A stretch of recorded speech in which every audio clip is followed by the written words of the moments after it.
Olá pessoal, bem-vindos ao meu canal. Eu sou a Vó Cuca e hoje nós vamos falar sobre depressão. Inscreva-se no canal, aperte o sininho da notificação, compartilhe e deixe o seu comentário.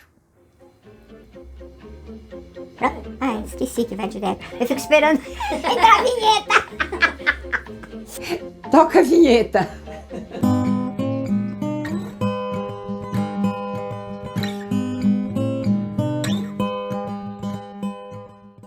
Então, gente, eu escolhi esse assunto porque eu acho que é tão importante e ele é meio tabu ainda. Quando eu era mais nova, eu ouvia sempre dizer o seguinte: Tá com depressão? Ah, um bom tanque de roupa resolve o problema. Ah, tá com depressão? Ah, vai limpar a casa que passa. a gente era muito ignorante sobre a situação. E o pior é que a grande maioria das pessoas ainda é. Não gosto de você, não sinto verdade de você. Não entende que uma pessoa que está sofrendo de depressão está realmente precisando de muita ajuda. Quando eu falo para as pessoas que eu sofro de depressão, eu tenho uma depressão crônica há milhões de anos, as pessoas não acreditam. Porque falam, nossa, mas você é tão animada, nossa, mas... Pois é, na verdade, uma coisa não tem muito a ver com a outra pelo seguinte, eu me trato. E eu vou contar como começou. Há muito tempo atrás, eu já comentei da história do meu filho, que eu perdi, eu comecei a sentir umas coisas muito estranhas. Eu tinha, assim, uma falta de ar, eu tinha uma vontade que parecia, assim, de sair correndo, porque eu não conseguia respirar, o coração disparava, eu me sentia mal, eu tinha enjoo. E aí eu comecei a perceber que tinha algumas situações que me davam uma espécie de pânico. Eu, na época, fazia aquarela e eu tinha uma colega que é psicóloga. Aí eu comentei com ela e falei, Dina, como é que é pânico? Ela falou, você fica com uma respiração horrível, você parece que vai morrer, mas não se preocupe, fica calma que em uns 40 minutos passa. E, bom, se passa 40 minutos, passa, tudo bem, vamos encarar. Só que, gente, a situação começou a ficar muito complicada. Eu me sentia muito mal, eu tinha vontade de chorar, eu não tinha vontade de dormir. Fiquei a um ponto que eu ligava para o meu marido no trabalho para perguntar se ele achava que eu devia tomar banho. Olha a loucura. Então, para eu encarar aquilo, que sempre fui uma metida dona do nariz, de repente eu me via numa dependência não sei do quê, uma tristeza que eu não sabia por quê. Bom, vamos procurar o quê? Um dia eu comentei com meu marido, falei, olha, tá acontecendo isso. Ele arregalou um olho, porque assim, eu fazia de tudo para segurar e não demonstrar. Claro que eu devia estar com um comportamento estranho, mas sabe aquela coisa? No dia a dia, ninguém nota muito, ninguém repara muito. Ficamos sentados até tarde na cama, perguntando, vamos aonde? A um psiquiatra? Vou a um psicólogo? O que eu faço? Aí eu tive uma brilhante ideia. Vou conversar com o meu ginecologista. Porque o Dr. Mose me conhecia há muitos anos, ele é uma pessoa formidável, e eu falei, ele vai me dizer o que eu preciso procurar. Se ele achar que eu devo procurar alguma coisa, eu vou pela indicação dele, porque realmente eu nunca tinha tido contato direto com alguém que se tratasse, e eu estou falando isso quase 40 anos atrás. Que velha! Quer dizer, a coisa de você assumir que você está com um problema, e principalmente emocional, era difícil. Lá fui eu para o meu médico, estou lá sentada esperando, e eu estava realmente com uma aparência péssima. Eu tinha medo de sair de casa, eu tinha medo de dirigir, mas eu me forçava a dirigir. Eu ficava com o vidro do carro um pouquinho aberto, mas vinha uma coisa assim, que era um negócio que me apertava, era muito horrível. Bom, estou lá sentada na sala esperando. Aí ele abre a porta. Como ele me conhece com a palma da mão, ele abriu a porta e falou, oi, tudo bem? Gente, quando ele falou isso, eu olhei para a cara dele e eu caí num choro. Que mexeu com o sentimento. Aí ele falou, não tá tudo bem, entra aqui. Fui lá, comecei a conversar. Eu sempre tive muita intimidade para conversar com ele e eu expliquei, olha, eu não sei o que está acontecendo. Eu estou sentindo umas coisas estranhas, eu estou muito triste, eu não tenho vontade de levantar da cama, eu não tenho vontade de fazer nada. Gente, eu não tinha vontade de fazer absolutamente nada. E um medo de morrer, porque eu ficava com muita falta de ar. Começava a vir aquela coisa assim, eu Ah, meu Deus. Aí ele falou, olha, Silvia, acontece o seguinte, a gente tem um copo com as coisas que a gente vai passando. Isso vai subindo, subindo, subindo. Chega uma hora e transborda. E quando transborda, tem que fazer isso mesmo. Tem que procurar ajuda, tem que aceitar. Olha, eu vou te dar uma medicação e você vai tomar. E se isso ajudar, ótimo. Se não, aí você mais adiante procura um psiquiatra, uma coisa assim. Ela foi eu para casa, achando que eu ia tomar um antibiótico, né? O antibiótico você toma de manhã, no fim do dia você já está um pouco melhor. Não leio bula. Dei para o meu marido ler a bula e fiquei. Tomei o remédio, no dia seguinte eu levantei exatamente igual ao dia anterior.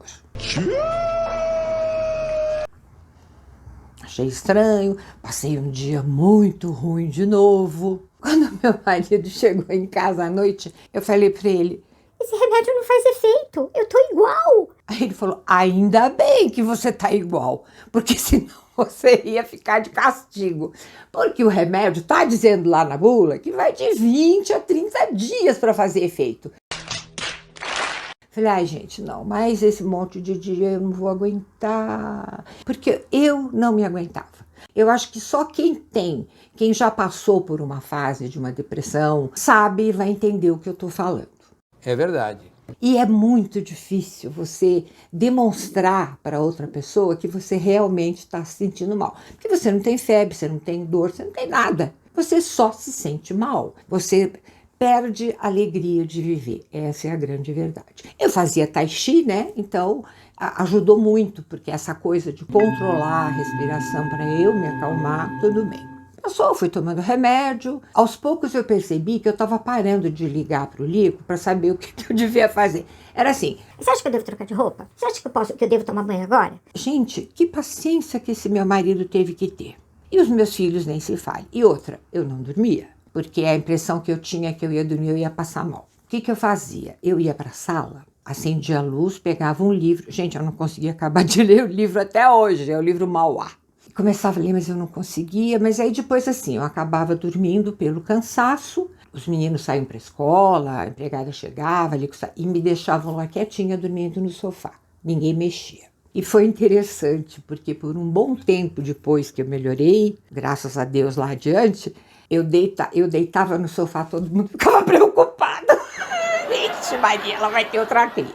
Então, para encurtar esse pedacinho da história. Tomei a medicação. Quando foi um belo dia, gente, assim, eu me senti realmente tão bem. Eu tinha comprado um barrado. Foi uma época que estava na moda você pôr barrado nas coisas com desenho. Eu tinha comprado um para pôr na minha cozinha e eu me pendurei lá em cima da pia, comecei a pôr o negócio animada. Cada um que foi chegando foi ficando feliz de ver que, na verdade, eu estava voltando ao normal. Fiquei bem por um tempo, continuei tomando medicação e deu uma boa melhora.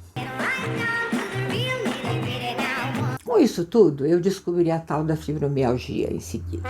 E eu não sabia, isso é um dado que eu fiquei sabendo há pouco tempo. A fibromialgia, pela condição de muita dor que você acaba tendo, você fica mais sensível. E normalmente ela vem junto com uma depressão leve. E não tinha medicação, a gente fazia um tratamento na época de analgésico. Eu tenho fibromialgia há muitos anos, desde quando era considerado uma síndrome, não era considerado uma doença, como hoje é. É uma coisa muito estranha, não é uma coisa reumatológica, porque obviamente eu passei por tudo quanto é tipo de especialista. Mas aí eu comecei a tratar, começaram realmente as dores a melhorar, a fazer exercício, aquelas coisas todas que são aconselháveis da gente fazer. Eu falei, bom, já que eu tô tão boa, vou parar de tomar o remédio. Errou! Inteligência, a gente faz umas coisas de vez em quando. Resolvi parar o remédio, parar assim, puf, de um dia para o outro. Gente do céu, eu fui pro fundo do poço. Foi uma coisa horrível como eu fiquei. Aí eu percebi que é verdade, você para de tomar medicação quando você precisa, é terrível. Fiquei muito ruim, aí volta para médico, volta a tomar medicação, aquilo foi melhorando. Eu tentei parar 3 vezes de tomar medicação. Nas 3 vezes foi um desastre, porque cada vez que você para, como corta, o efeito da medicação, eu não sei porquê, demora muito mais tempo para voltar, porque como você fica numa crise mais profunda, o negócio é mais complicado. Fiquei boazinha, vamos lá que vamos, e vamos controlando. Sempre meio assim, e eu aprendi a ver uns gatilhos. O meu gatilho principal para perceber, eu quase ponho o guarda-roupa inteiro e tenho certeza que nada tá bom. Então, quando eu começo assim, eu falo, opa, o negócio tá pegando. Então, assim, você percebe alguns gatilhos. E eu tava falando da fibromialgia. Eu descobri, não faz muito tempo, que a fibromialgia provoca uma depressão. Porque você tem um estado de dor constante, você fica constantemente ansiosa por causa disso. E aí, tanto que hoje trata-se a fibromialgia com alguns antidepressivos. Foi agora, porque as dores realmente começaram a diminuir e eu fui indo, aí acabou que eu tive uma crise grande há um tempo atrás, bem desagradável, passei algumas coisas meio chatas e aí fui procurar um psiquiatra. A melhor coisa que eu fiz na minha vida, gente, a melhor coisa. Porque expliquei, comentei tudo, eles fazem, né, aquela anamnese gigantesca, então eu já tinha tido esse quadro de pânico, e eu descobri também que pânico também não tem cura. Você pode ter, eventualmente, é uma coisa de pessoa para pessoa, óbvio. Eu, infelizmente, fui premiada. E um dia, comentando com meu marido, eu falei, ai, credo, eu não queria tomar remédio tanto, porque é muito chato, eu tomo numa boa, mas não sei. Ele falou, escuta aqui, remédio, se você tivesse com o dedo machucado, você não ia tomar remédio para o dedo machucado? Se tivesse diabetes, você não ia tomar remédio para diabetes? Então, você tem depressão, você tem que tomar o remédio da depressão. Porque, olha, gente, se a gente não se trata, fica impossível conviver, não é, Guilherme? Impossível. E olha, gente, hoje eu tenho um psiquiatra que eu amo de paixão, ele foi direto ao ponto, conversamos, e você não pensa que você vai tomar o remédio e acabou. Não, porque como cada organismo reage de um jeito, você tem que tomar de acordo com o que o seu organismo precisa. Então, hoje em dia, eu tomo uma dose alta de alguns medicamentos. Tô doidona. A Lucy cresce. Por conta disso, eu sou uma pessoa que dorme muito pouco. O que acontece? Você dorme pouco, você dorme mal, isso acontece também com a fibromialgia, você fica cansada. E é aquele ciclo, você fica cansado, você fica chateado, a tua cabeça incomoda, você começa a ficar de mau humor, você começa a não comer. Eu acho que tudo tem lógica. Não estou dando receita para ninguém. Se você tem uma dor de osso, você vai no ortopedista. Você tem um problema no coração, você vai no cardiologista. Você está com um problema emocional que você percebe, porque é muito difícil a gente aceitar. A família, como é complicado. Quando a gente está com uma crise, e tem várias, viu? Não tem hora marcada, não tem dia certo, o que você mais precisa é tranquilidade. Não é encheção de saco, não é gente na tua orelha, ai, você de novo assim. Mas acontece o seguinte, por a gente não querer ficar assim, é que a gente deve procurar ajuda. Tomar medicação, fazer uma terapia, que funciona muito, mas principalmente o que a gente precisa é realmente de um bom psiquiatra, de um médico. Eu lembro quando eu fui parar lá no Calil, gente, eu fiz tanto exame, que a moça veio aqui em casa, era na época da pandemia, 18 frascos de sangue foi tirado, porque ele queria me virar do avesso para saber como estava tudo. Não é a doença da moda, porque depressão existe desde que o mundo é mundo, gente se suicida desde que o mundo é mundo, porque a coisa realmente é muito séria. Então, olha que interessante, eu tomo a medicação de manhã e à noite. E eu tenho uma outra medicação que o Dr. Calil fala que é o meu bombeiro. Então, se eu percebo que começa aquela dificuldade de respirar, eu vejo que eu não estou bem, eu taco aquele comprimido embaixo da língua e ele vai indo, me acalma, me tranquiliza, realmente é assim. A Lucy cresce. Então, desde que eu me rendi aos fatos, que realmente eu precisava de ajuda, é aquela história, igual eu falei outro dia na Dandara, que era o que o Pailinho dizia. Aceita o seu demônio, reconheça, nomeie, aí você vai dominar.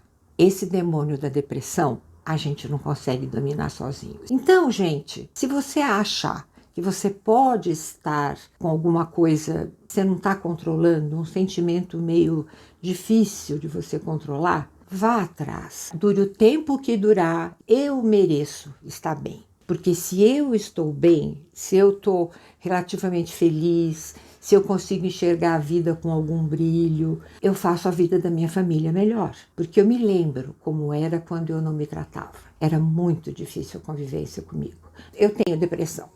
Não tenho vergonha de falar, porque é muito bom quando a gente consegue dominar essa coisa que é tão interna, é tão pessoal, é tão difícil de aceitar que a gente tem. Então é isso, gente. Cuidem-se, observem-se, amem-se com plenitude, com felicidade. Aperte o sininho da notificação, deixe o seu comentário, deixe o seu like e distribua. Inscreva. Falei, inscreva-se. Não. Ah, bom. Inscreva-se. E inscreva-se. Um dia realmente eu vou decorar essa coisa tão pequenininha. Tá bom? Ótimo. Testando, 1, 2, 3. Toque o sininho da notificação. Não é toque. É toque. Pode ser.